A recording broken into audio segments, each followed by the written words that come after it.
Hi, welcome to Medicine Science only on the Pod TV network. I'm Nick Pellavito. I'll be your moderator for today's show. And today's show, we're going to be featuring Dr. Michael Patmos, who's board certified in internal medicine. And we're going to be discussing RFK, who is the head of health of human resources, but he is not a physician. He is an environmental attorney. And we're also going to be discussing misinformation, which tends to take place very heavily. And I just found out some more misinformation that's going on in the medical area. So, with that, none other than Dr. Michael Patmos, who can bring us up to date in this particular area. It's kind of dangerous to see the volume. It's not just a little trickle, it's the volume of misinformation. And I remember as an attorney, we used to sue people for deceit, dishonesty, abusive process. We had a whole litany of things. Misinformation wasn't one of them, but it's usually deceit, dishonesty, and abusive process. But tell us what's going on in this wonderful area of medicine. Good morning, everybody. Yeah, it's very interesting. I just read this morning that Alex Berenson, the journalist, not a scientist at all, not a doctor, just recovered a six-figure settlement from the Department of Justice in a lawsuit that he had filed against the Biden administration for suppressing his free speech. He basically got kicked off Twitter, and so he sued the federal government, claiming that it was the federal government that got him kicked off Twitter, and that was a violation of his free speech. Well, he lost. The case was actually thrown out because of it had no standing. It was ruled that he didn't have any standing in the case, but the federal government just settled with him anyway. They didn't need to. They just settled with him anyway and gave him $100,000 or at least $100,000 for his suffering. So just goes to show you that misinformation is very lucrative. It's a very lucrative business. There's a lot of ways to make money in misinformation. And if you look at the top medical misinformers, they're doing very, very well. Their net worths have all climbed. They're raking in lots of money. Some have very busy Substacks where they have hundreds of thousands of paid subscribers. That means they're generating millions of dollars a year. So all of the, if you look at the finances of the top misinformers, they're doing very well. Misinformation is a lucrative business. Well, speaking of how lucrative misinformation is, there was just a settlement the other day where I think it's Pfizer, whoever manufactures the Gardasil, the human papillomavirus vaccine. The manufacturer of that vaccine, I think it was Pfizer, settled $50 million. They wrote a check for $50 million to people who claimed that they were harmed by the vaccine because they fainted afterward, or they've had problems with fainting. Now, it's never been proven that this vaccine does this. I mean, people faint all the time. We see a lot of vasovagal reactions. You can get a vasovagal reaction from just an injection of a placebo or getting your blood drawn. You've seen people faint at the venipuncture chairs. Go to any laboratory and people fainting all the time when they get venipuncture. So fainting is a common problem. Well, some people fainted after they got the Gardasil vaccine, and they sued and they recovered $50 million. Guess who the lawyers are that represented these people? Kennedy and Siri, among others. So Robert Kennedy just got a little piece of a nice big settlement. So he's making money. So he's in a federal role. He's also on the side still profiteering off of it as a lawyer. And with his friend Aaron Siri, they're making money, in the misinformation business. So it's all over the place. Kennedy, he was angry the other day because a study that they cite was retracted because the study is flawed. It relies totally on VAERS data, which you can't use VAERS data that way. He's very angry about it. So misinformation is a big deal. It's very lucrative, and RFK is a big proponent of it. But I want to focus on something else today. We've been talking recently about the intrusion of politics into medicine in the United States and how it affects the United States. But it's bigger than that. Our politics, American politics, MAGA politics, are not just infiltrating and interfering in medical stuff in the United States, it's global. And let me give you a perfect example. We know that the federal government, at the direction of Kennedy, gutted funding for Gavi. Gavi is the organization that supports vaccination around the world. Well, Gavi has been really hit hard by the budget cuts that were directed by Kennedy. Kennedy specifically went after Gavi to reduce its funding. That has impacted vaccination programs around the world. Further, Elon Musk and Doge went after USAID. USAID is an organization that provides funding around the world, particularly to poor countries, for all sorts of medical purposes and public health purposes in other countries. And that was considered waste, so Elon Musk chopped USAID heavily. Well, how does that play out in the real world? Well, let me give you one example. You may not know of the disease called cholera. Cholera is the reason why we have public sanitation. Cholera is the reason why we have sewer systems and clean water and all of that stuff, because cholera is a bacterial infection. The bacteria is endemic in water systems and in lakes and streams, and in parts of the world where they don't have clean water and clean potable water systems or sewage systems, cholera is endemic. We all talk about, people know about pandemics. The word pandemic has become it's now in the popular lexicon, and we know about the COVID pandemic. We've heard about hantavirus, and heard about influenza and Ebola, and there's all this talk about pandemics. I don't think people realize that cholera has been pandemic since 1961. For nearly 70 years now, cholera has been pandemic. It is present, endemic, in 80 countries around the world. Tens of millions of people get cholera every year around the world, and tens of thousands of them die. Who are these people who are dying of cholera year after year, decade after decade around the world? Mostly children. It's a diarrheal illness. It's a bacterial infection. You get it from drinking, contaminated water with fecal bacteria in it. You get a profuse watery diarrhea. The diarrhea in cholera is really impressive. These people can lose 15 or 20 liters of fluid a day and die of dehydration like that. There's no fever, interestingly, in cholera. It has no fever, but it's a profuse watery diarrhea. Some people have a mild asymptomatic infection. So what that means is they can go someplace and poop in the water and infect it. People respond generally very well to rehydration. There is a vaccine for cholera, but it's not that effective. But it helps a little bit. The real solution to cholera is to fixing the problem with not having clean drinking water or sanitation. And where in the world do we have this problem?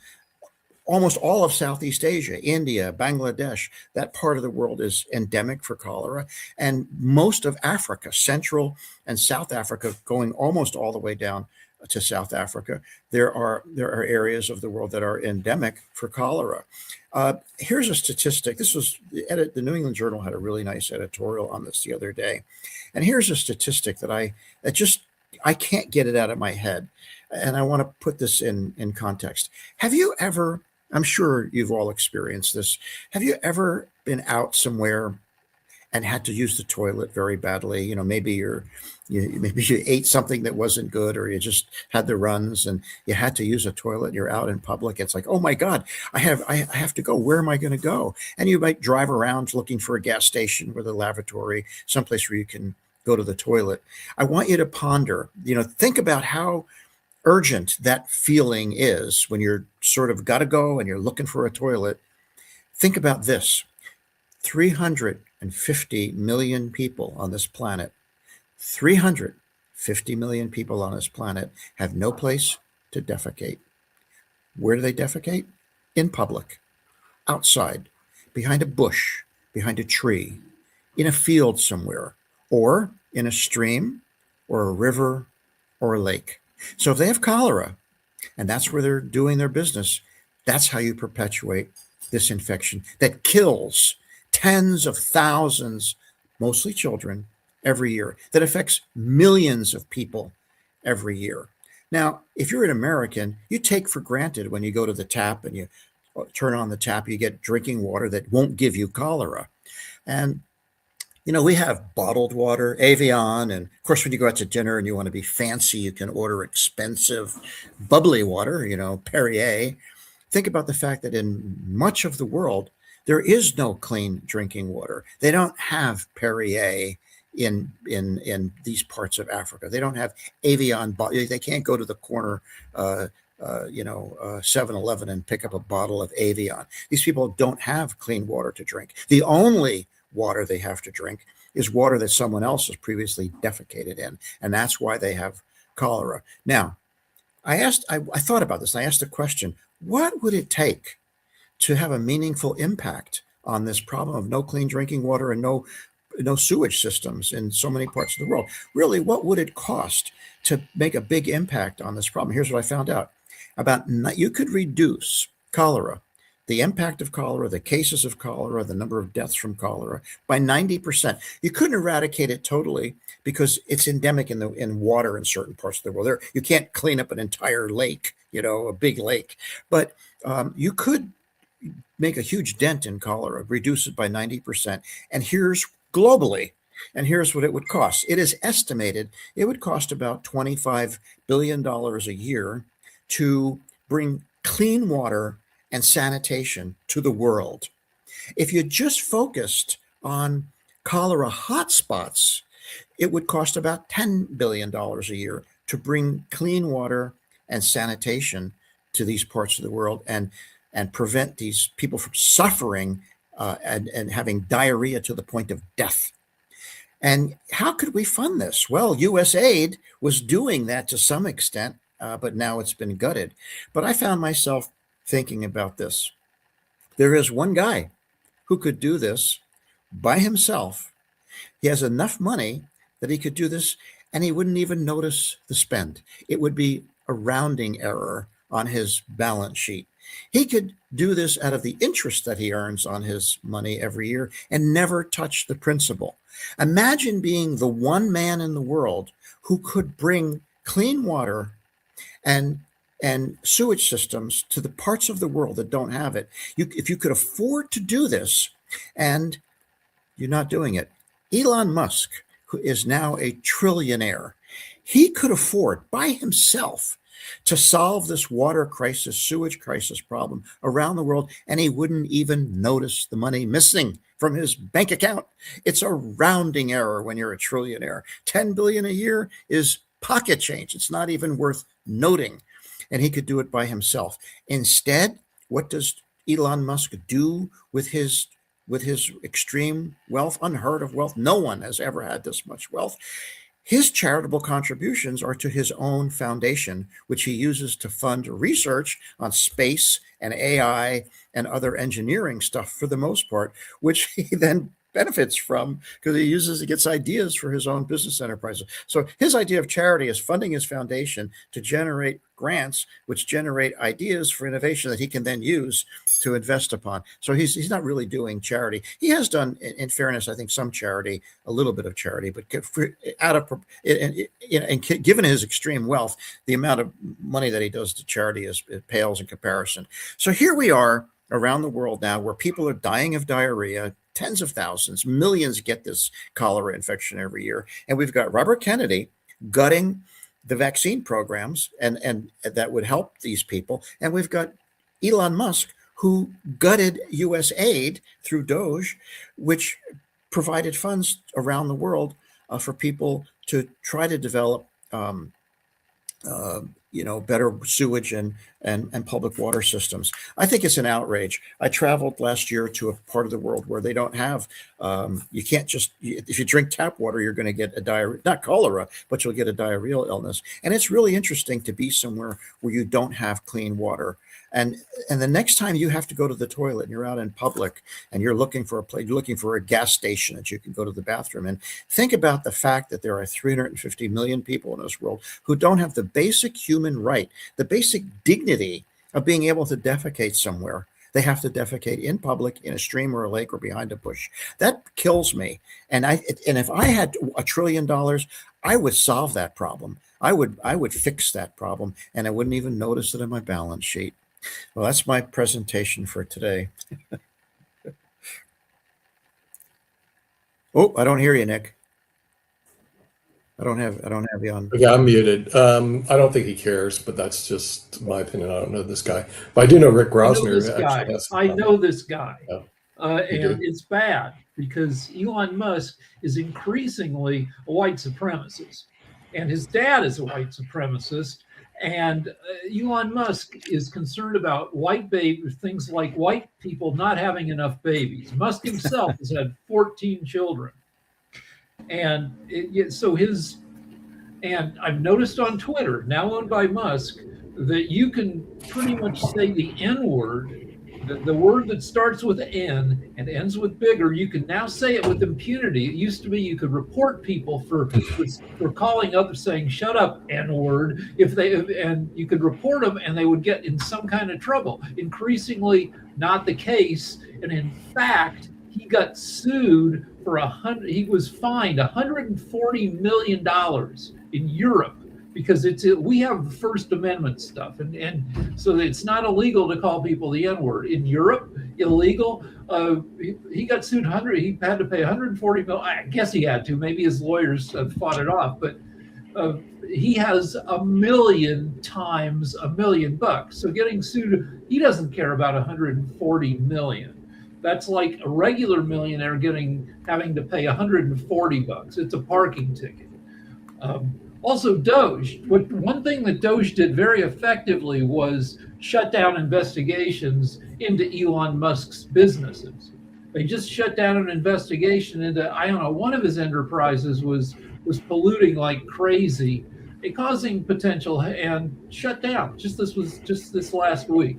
I want to go to RFK for a second because just this like couple days ago, RFK said autistic children will never pay taxes, hold a job, play baseball, write a poem, go on a date, or use a toilet unassisted, which is bullshit. I've done all that stuff. I'm on the spectrum. Half of all autistic people are high functioning. And there's even a show on Netflix, I think, Dating on the Spectrum, about people with autism who go on, so he's again showing his dangerous freaking lunacy and ignorance. Yeah. Well, Elon Musk is on the spectrum. Just really quickly, all along those same lines. Always great to see you, Mike, and everything like that. But Hi, I Mark. did have a question and a thought, because you mentioned how prevalent it is in the African nations and all along those lines. But I don't know if I've ever mentioned this to you, but I am living in Durham, which is, of course, a very well-to-do, educated venue and place and everything like that. But I was raised in Warrenton, and my grandparents lived in a little town called Hollister in Halifax County. So I remember, and I know that this isn't necessarily on topic, but you're talking about how people will use it in the behind the bushes and everything like that. But there used to be a thing, and it still exists in the South, called the outhouse. So I remember that you sometimes would have to go to the outhouse to use the bathroom, which was basically just like a big wooden shed and everything like that. So that wasn't always the safest environment as well. But definitely there was the outhouse, and it might be located near a farm field or something like that, or sometimes it might even be near the quote unquote main house and everything like that. But I definitely remember the notion of the outhouse and everything like that. Yeah. Well, it's funny. Yeah, go ahead. Well, I was in Central America not that long ago, and was out on a remote island off the coast of Central America that actually is a dive site, and it's beautiful, absolutely spectacularly beautiful. But they have an outhouse on that island, and I had to use it. But we're talking about places in the world where people don't even have the resources to build an outhouse. They're actually using streams and lakes and so forth, and the local aquatic resources to do their business. Yeah, well, the other thing that I know isn't all the time safe, and sometimes people are concerned about it, because the other thing that most people on this network know that I'm involved with is being a festival planner. And a lot of times they will have the porta johns, and the porta johns also are not the most healthiest things to do either, whether you're in the festivals. But a lot of times they are more high tech, and they try to keep them safe, and they try to clean them and do things like that on a regular basis. But there are companies that do that. A porta potty is infinitely better than going in a river that somebody's going to be drinking from later on. So, it just occurs to me that this is, if you could go down, you would go down, Musk would go down in history, as the greatest person ever if he solved this problem. Bill Gates actually worked on this and had some success with bringing drinking water through the Gates Foundation around the world, clean drinking water. People could Elon Musk could buy a porta potty though, because there are companies that build these regularly, so he could actually bring them to those. If you could show Elon like you said, Musk a dent in his funding if he just brought porta potties. All you have to do to get funding from Musk is show him that white people are having trouble finding places to poop, and you should get some money from it. But it's not white people. This is people of color. Right. Well, Elon Musk is less interested in those people. Yeah. So that's a good question, but still a health topic, because that's what I was going to ask you and everything along those lines. But yeah, there's all these issues that are very prominent and very scary, and I definitely agree with you that this is one of them and everything like that. But how concerned should people, because we're actually in I think section item 2, or we're in a drought here in North Carolina and everything like that. So it's like now, limitations on water, limitations on drinking water, limitations on the laundry, limitations on a number of other things as well. Even gardening, they don't want you to do it at certain times because we've been like at the 100-degree temperature for several days and all along those lines. But from a internal medicine standpoint, how concerned should people be, and what should they do for precautions if you're in stage 2? That's where I was looking for, with stage 2 and everything like that. And I know this is mild compared to what's going on in some of these African nations and everything like that. But as we are experiencing a drought, what should be some of the ways that we can handle it from a health perspective, in your opinion, Mr. Mike? Well, climate change is a significant public health problem. For those who don't recognize it, I'll give you one glaring example. The explosion of Lyme disease is because of climate change. The ticks have exploded in population over the East Coast and in northern Midwest and so forth. It's all because of the climate getting warmer. The ticks live, they don't freeze to death so much in the winter. So Lyme disease is one example of climate change induced epidemiologic impact with a disease spreading because of it. There are many others. Droughts. There's more. I'm not an expert in weather, and climate, but droughts increase. And so does all forms of extreme weather increase because the atmosphere is hotter. It's like turning up the heat on boiling water. There's more bubbles. There's more action in the atmosphere because there's more heat in the atmosphere, and that makes weather more extreme.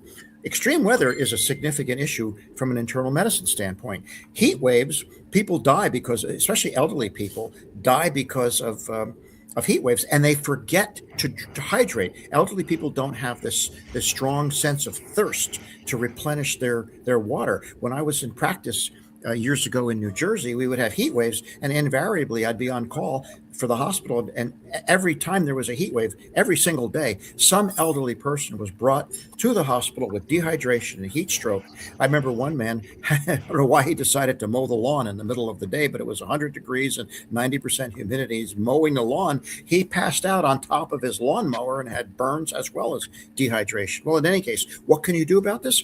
Stay cool, put on a fan, put on an air conditioner, stay in the water, get in a pool, get in a bathtub, take a cold shower, and drink water. Or if you don't have water, get Gatorade, get some, electrolyte replacement, drink juice, just Gatorade and water it down. You can, do fine with that. You have to stay hydrated. This is an important message for elderly people in heat waves and when there's water restrictions. Stay hydrated. You lose your sense of thirst as you get older. So you mentioned cholera, and there's a famous story about a medical detective who figured out what was killing people in London. In 1854, this doctor, John Snow, mapped all the cholera deaths in this one area. And then he started walking around. Then he figured out roughly where the center of the deaths was. And he walked around and he saw there's a water pump. And the water pump was lousy with cholera and it was infecting everybody. That was, Yeah. Well, speaking of infection, we're winding down and everything like that. But Mike, just really quickly, how concerned with people that are facing cholera and everything should they be about the vermin that could come out there as well? Because I know that a lot of times people don't have correct refrigeration, they don't have correct other things, which means that definitely those animals that have been around forever and that can live longer than us humans, the roaches, and of course even maggots can find their way into your stuff and all along those lines. So how concerned should people be about that if they are in those kind of environments? Because I know in Africa that can be a major issue because they don't always have proper refrigeration, and definitely maggots can be a very much of a horrible thing. Yes, that's part of decomposition. Those kinds of infestations are a big problem in these parts of the world. But I think it's important to make sure people understand we're talking about people with such extreme levels of poverty. The notion of refrigeration is just unthinkable. They don't have refrigeration. These are people who are living, basically, off the ground. And this is not just a few people in a few places. You're talking about major parts of the world where there's such extreme poverty that they don't even have a place to go to the toilet, and refrigeration is not even in their realm of consciousness. Refrigerated food and preventing your food from going bad. Maybe having any food would be having anything to eat. There's also starvation too. And my point is that where are we as a civilization, as humans, if we allow people to live like this, and we allow people to not even have the dignity of having a toilet, a place to go, and one man could solve this problem if he wanted to. So, Buddy and I are looking at pandemics, and one thing that happens when everybody is stressed in a pandemic or a war is that you get high levels of stress hormones or whatever it is, cortisol. I don't know if it's whatever it is. It's the thing in your body that it's your fight or flight. It's part of your stress response. And people who are flooded with cortisol for a long period of time tend to turn into assholes. It switches your psychology. Yeah. So Yes. we're coming off of a pandemic that freaked everybody out. And so the whole planet, there's a possibility that we all are like slightly bigger assholes than we were before the pandemic. Well, that's probably true, but I can tell you there are two really big ones, and that's how we started off this conversation today, is that, think about this. Robert Kennedy's not just hurting Americans with his policy. He's hurting people all over the world. By gutting Gavi, he's harming people all over the world. And Elon Musk didn't just hurt Americans with Doge. He's hurting people all over the world. American MAGA politics are affecting people, especially poor people all over the world. Yeah, the people have done the math on the U.S. aid cuts. Have likely killed hundreds of been complicit in the deaths of hundreds of thousands of people who were getting aid that doesn't cost much, because really to give people, like you said, live off the ground and do the peel bark off of sticks to eat when they're starving, it doesn't cost much to have those people not die. I've seen places, I was really pretty surprised. I've seen people living in plywood shacks where they just get scrap plywood and put it up, make little 4 walls, and they'll put a little roof on it, and that's what they live in. That's what they call their home, a plywood structure. That's what people in this world live in. It just boggles my mind. Where is our humanity? Oh, we're busy becoming trillionaires. That's correct. We're making more trillionaires and more billionaires, as the United States of America's policy is dictated by billionaires, and we worship billionaires similar to in England, they worship royals. So, and most of them, I hate to say it, they're lottery winners. They gambled and they won. So with that, we're not gambling. We're going to go off the air because we're done with our time. I thank Dr. Patmos, who is board certified in internal medicine, giving us some updates basically on the misinformation that is on social media. And you can watch more on the Pod TV network, Medicine and Science. And we'll see you next week. Bye-bye.